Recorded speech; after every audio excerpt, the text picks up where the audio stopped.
présentation de l'axe sciences biomédicales par Lionel Berthoud. Monsieur Berthoud a obtenu un PhD en virologie de l'École normale supérieure de Lyon en France et a accompli des séjours postdoctoraux à l'Université de Virginie et aussi à l'Université de Columbia. Installé à l'UQTR depuis 2005, il s'est spécialisé dans le contrôle de la réplication virale par des facteurs de l'immunité innée. Il travaille maintenant principalement sur des virus émergents tels que les flavivirus et les coronavirus. Donc, merci d'être présent aujourd'hui. Je vous laisse la parole, M. Berthoud. Bonjour à tous. Donc, je vais tâcher de partager l'écran de ma présentation sans faire trop d'erreurs. OK.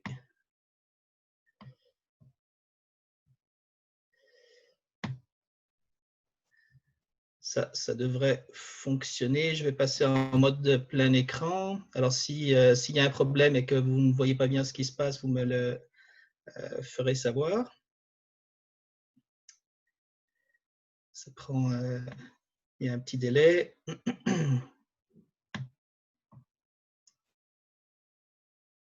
OK, je pense que ça fonctionne. Alors, je vais commencer. Je vais faire, dans le fond, une sorte d'introduction sur les maladies infectieuses émergentes et donner quelques indications de dans quelles conditions ces maladies infectieuses émergentes peuvent aboutir à des épidémies de niveau mondial, c'est-à-dire des pandémies. Alors, les maladies infectieuses émergentes, elles sont le plus fréquemment causées par de nouvelles souches ou de nouvelles espèces, si vous préférez, d'un agent pathogène qui serait déjà connu. Alors, c'est exactement le cas d'ailleurs pour la COVID-19, qui est un nouveau membre dans la famille des coronavirus que l'on connaît, mais on connaît beaucoup d'autres membres de cette famille. On a également de plus en plus de maladies, d'éclosions de maladies infectieuses émergentes qui sont causées par des bactéries qui sont devenues résistantes aux antibiotiques déjà existants. Ça, j'en parlerai pas davantage aujourd'hui. La raison pour laquelle les épidémies ont lieu, c'est souvent qu'il n'y a pas ou peu d'immunité protectrice dans la population générale, ou en tout cas que le pourcentage de personnes qui seraient immunes contre cet agent pathogène n'est pas suffisamment élevé. La grosse majorité des maladies infectieuses sont des zoonoses. Alors ça signifie que ce sont des maladies qui sont acquises à partir d'un animal. Donc, c'est un agent pathogène qui a fait le saut depuis un animal vers l'humain. Et cette transmission de l'animal à l'humain est souvent médiée par ce qu'on appelle un vecteur. Le plus souvent, le vecteur, ce sera un insecte piqueur comme un moustique. Également, les morsures de tiques transmettent beaucoup de maladies infectieuses émergentes. Elles sont de plus en plus favorisées par l'expansion géographique du vecteur, comme les moustiques. Puis ça, c'est évidemment associé au changement climatique. Alors, ça explique notamment que dans l'épidémie de Zika qu'on a connue il y a quelques années, il y a eu un certain nombre de cas en Floride, davantage qu'on aurait pu avoir il y a quelques dizaines d'années, simplement parce que la Floride est de plus en plus un environnement qui serait un environnement chaud et humide. Alors, d'ailleurs, ça ne concerne pas seulement la Floride, mais également d'autres États du sud des États-Unis. La majorité des maladies infectieuses émergentes sont causées par des virus, et particulièrement les virus à ARN. La raison pour ça, c'est parce que dans la nature de ces virus, leur évolution est plus rapide. Ça, c'est lié à l'enzyme qui réplique le génome de ce virus, donc on appelle une polymérase. Cette enzyme fait bien davantage d'erreurs pour les virus à ARN que pour les virus dont le génome est fait d'ADN.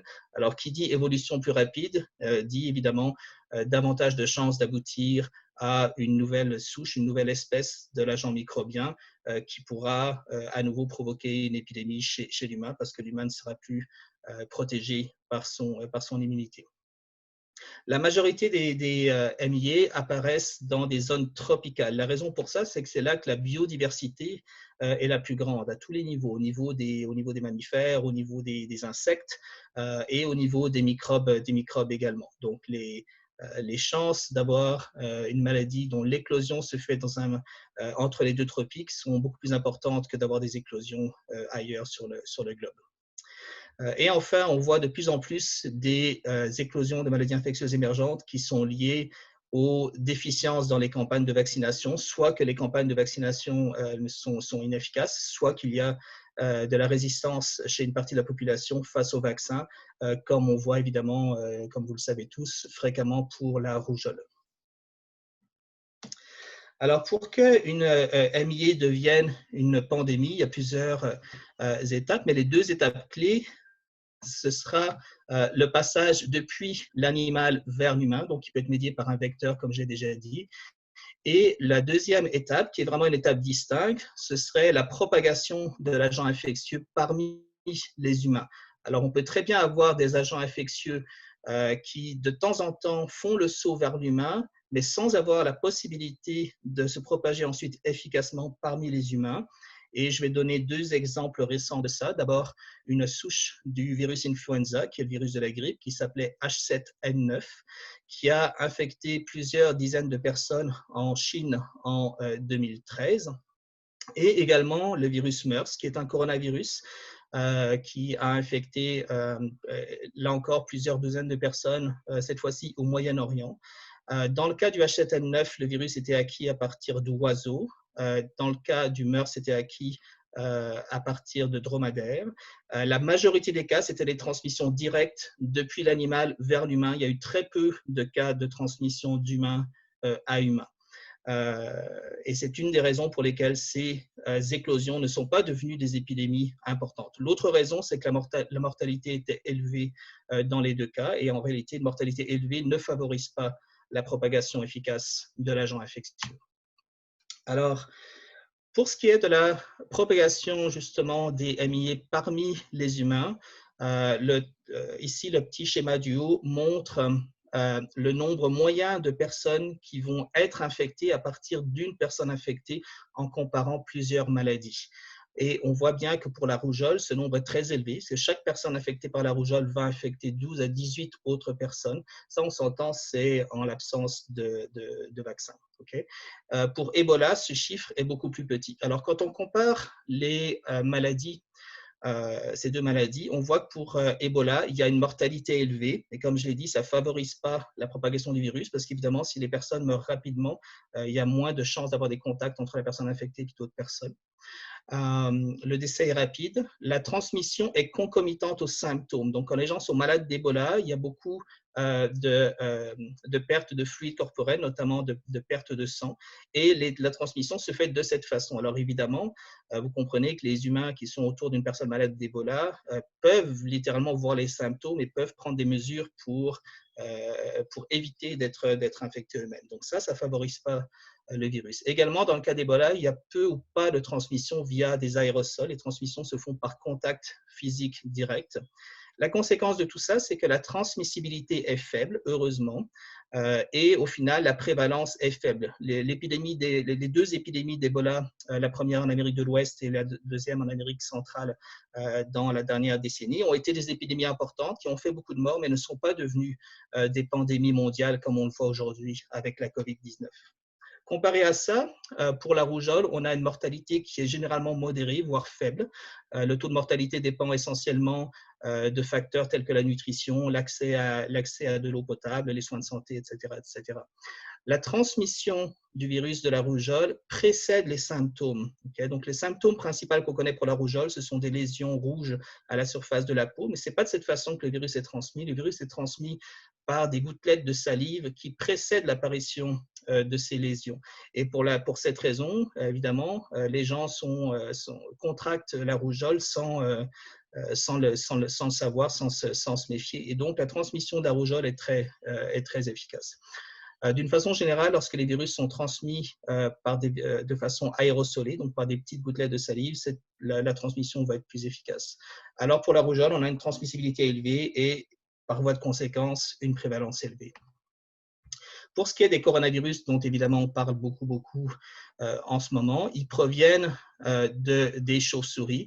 Les virus font ensuite le saut vers d'autres espèces animales, donc les dromadaires dans le cas du MERS, ou des petits mammifères tels que les civettes ou les pangolins dans le cas des deux virus SARS, incluant évidemment le SARS-CoV-2 qui cause la COVID-19 qu'on connaît actuellement. Mais en réalité, il y a beaucoup de membres qui appartiennent à la famille des coronavirus. Un certain nombre d'entre eux étaient déjà connus pour causer des infections avec des symptômes plus ou moins graves.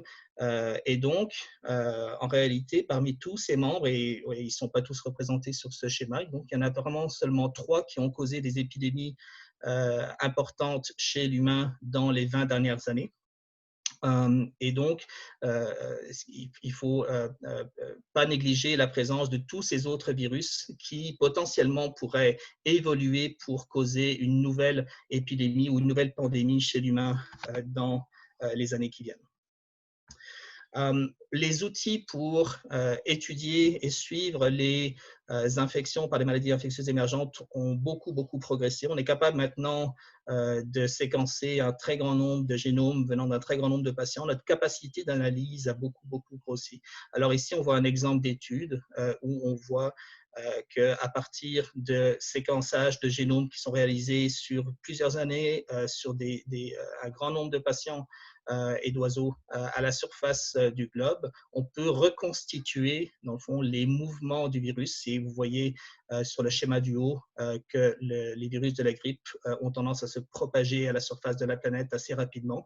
Et en même temps qu'ils se propagent, ils évoluent. Alors, l'arbre phylogénétique du bas montre l'évolution génétique du virus qui est concomitante à sa propagation géographique. Alors, en conclusion, la biodiversité microbienne à l'origine des maladies infectieuses émergentes, elle est de mieux en mieux connue. Je pense que ça, c'était le signal pour me dire qu'il ne reste plus qu'une minute, mais je pense que je vais y arriver. On a fait des gros progrès dans le dépistage et le traçage des maladies infectieuses émergentes. Malheureusement, on a encore peu de capacités prédictives des éclosions et pandémies. Alors, personne ne pourrait dire à l'heure actuelle quel virus présent chez les animaux sauvages devrait être à surveiller parce qu'on serait à risque d'avoir une épidémie qui naîtrait de cet agent pathogène dans le futur. On a fait quelques progrès sur le plan des vaccins. On a un nouveau vaccin depuis quelques années maintenant sur la malaria qui n'est pas très efficace, mais qui est mieux que rien. On a un nouveau vaccin sur la dengue qui pose des problèmes et qui, là encore, est mieux que rien. Il y a des nouveaux vaccins contre la dengue qui arriveront bientôt. Sur le plan des traitements, par contre, la situation est désastreuse. Alors, je peux juste donner l'exemple de la famille des flavivirus, dans lesquels on a la dengue, le Zika. Ces flavivirus infectent chaque année des centaines de millions de personnes, causent des dizaines de milliers de décès, essentiellement des enfants. Et pour toute cette famille de virus, on a 0 médicament approuvé par les autorités médicales dans tout le pays confondu. On a des petits problèmes pour gérer au niveau de la santé publique les maladies infectieuses émergentes, et on l'a très bien vu récemment dans le cadre de la COVID-19. On a des problèmes de leadership négatif, alors on pourra parler de Donald Trump quelques secondes si vous voulez, pas trop longtemps s'il vous plaît. On a des problèmes de bulles idéologiques sur Internet qui font en sorte que les gens croient ce qu'ils ont envie de croire, puis ne décident de ne plus faire confiance aux solutions scientifiques. Et on a des problèmes d'erreurs scientifiques. Mais je dirais que pour terminer, la priorité, ce serait vraiment d'augmenter notre capacité en recherche sur ces maladies infectieuses émergentes. Et pour donner un seul exemple, je pense que tout le monde, ou la plupart d'entre vous, connaissez ce qu'on appelle les IRST, les Instituts de recherche en santé du Canada, qui sont une famille d'instituts de recherche dans différents domaines. J'aimerais beaucoup voir naître un institut de recherche sur les maladies infectieuses émergentes. Je pense que la COVID-19, la situation actuelle nous prouve que c'est absolument nécessaire. Alors, je vous remercie pour votre attention. J'espère que je n'ai pas pris trop de temps et puis ça me fera plaisir de répondre à toutes les questions. Merci beaucoup, c'est super intéressant.